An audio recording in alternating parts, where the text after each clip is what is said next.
Cheryl Hodge, and I wrote a book called A Singer's Guide to the Well-Trained and Powerful Voice.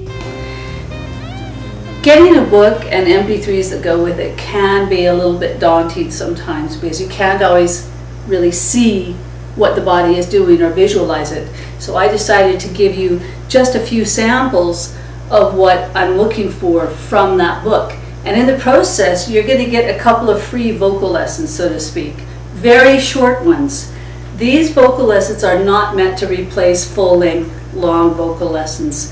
These are just excerpts to help you understand what I'm talking about in the book, and to also, for those of you who are experimenting, perhaps looking for some vocal instruction, it'll give you a bit of an idea of what you're going to be getting into. Singing is really about using the human body. It is about using your body, not your brain, as much as your body. That was a very big surprise to me when I started singing, so it may be somewhat of a surprise to you. So stick with me, and at the end of about 6 or 7 of these lessons, I'm hoping that you have a pretty good idea of what to expect from a vocal teacher, and also you'll be well on your way to understanding my book a little bit better, A Singer's Guide to the Well-Trained and Powerful Voice. All right, welcome to the first free vocal lesson excerpt. Not a full vocal lesson, but this gives you an idea of what we're going to be getting into. My name is Cheryl Hodge again, and this is Anna. She's my assistant, my beautiful assistant for today.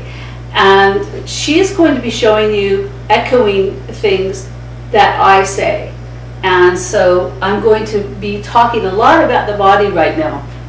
One of the big surprises with the human voice is that you actually need to increase the area in your lungs in order to get enough air to really sing properly. So in order to do that, we're going to do something that a lot of people call the singer's stance. And there are other methods, such as the McCloskey method. We'll call this gunslinger position. This is to increase your lung capacity into your ribs, and it's also to take away from some of the tension in your lower back. And so what we're going to do is try and straighten out our lower back by just bending the knees slightly and tilting the buttocks under slightly, like a gunslinger would draw. You say draw. And so what I'm doing is, and Anna can echo me here, we're going to just bring our knees apart about shoulder width, and we're going to tilt a little bit and tuck the buttocks under a little bit. Right on, very good. So you can see what Anna's doing. In fact, I'm going to have Anna just move sideways here and show you the sideways version of what we're talking about. Right on. So what you've done here, Anna, is you've taken a lot of the tension away from your lower back, and now you're opening up your voice already, even before you sing, without realizing it maybe. The other thing we're going to do is get a straight line, an imaginary line, which extends from the base of the spine all the way up through the head and lifts the body. So we have a lift and a lengthening in this area, and so we're going to get that imaginary line. Just feel that imaginary string pulling you up. And this is something that you actually, if you're aware of a technique called the Alexander technique, this is something you're going to find a lot. So basically, this is your singer's stance. Knees bent, pelvic tilt, heads lifted slightly. Feel that? Awesome, you look great. Can you turn so that everybody can see you front ways? There you have it. So now Anna and I are ready to do some singing.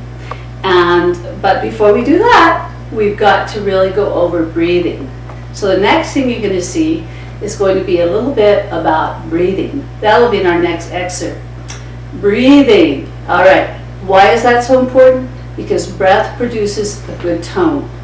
So in order to get to the tone that we're aiming for, we basically want to have a great posture, great breath, and those two things will give us the support that we need to give a good tone. So we'll see you in just a few seconds.